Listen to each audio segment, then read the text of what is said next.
একদা এক বাচ্চা ছেলে তার বাবার কাছে বায়না ধরল সে সার্কাস দেখতে যাবে। বাবা তাকে সার্কাস দেখাতে নিয়ে গেল। সার্কাস শুরুর আগে বাবা তার ছেলেকে সার্কাসের তাঁবুর বাইরে পশু পাখিগুলো ঘুরিয়ে ঘুরিয়ে দেখাচ্ছিলেন। দেখতে দেখতে তারা একটি হাতির সামনে চলে আসলো। তারা দেখল হাতিটিকে খাঁচায় বন্দি করে রাখার বদলে একটি চিকন শিকল দিয়ে তার পায়ে বেঁধে রাখা হয়েছে, যেটি হাতিটি চাইলেই ছিঁড়ে পালিয়ে যেতে পারে। কিন্তু অবাক করার মতো বিষয় হলো হাতিটি সে চেষ্টাই করছে না। এটি দেখে ছেলেটি খুব অবাক হলো এবং তার বাবাকে এর কারণ জিজ্ঞাসা করলো। বাবা হাতিটির যে দেখাশোনা করে তাকে ডেকে এর কারণ জিজ্ঞাসা করলো।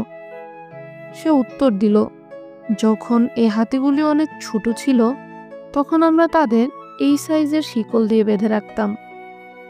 সে সময় তারা তা ছেঁড়ার অনেক চেষ্টা করত, কিন্তু ছিঁড়তে পারত না। সে বয়সে এই শিকল তাদের ধরে রাখার জন্য যথেষ্ট ছিল।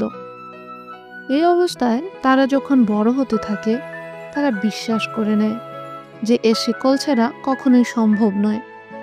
তাই এখন তারা এই শিকলের চেয়ে অনেক বেশি শক্তিশালী হলেও তাদের বিশ্বাসের কাছে তারা বাধা পড়ে আছে, আর তাই শিকল ছিঁড়তে চেষ্টা করে না। সফল হওয়ার ক্ষেত্রে প্রথম ধাপ হলো এটি মনে প্রাণে বিশ্বাস করা যে আপনি সফল হবেন।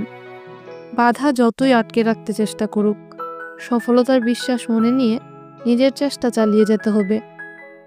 এই ভিডিওটি ভালো লেগে থাকলে দয়া করে চ্যানেলটি সাবস্ক্রাইব করতে ভুলবেন না এবং আপনাদের মতামত কমেন্টে জানান।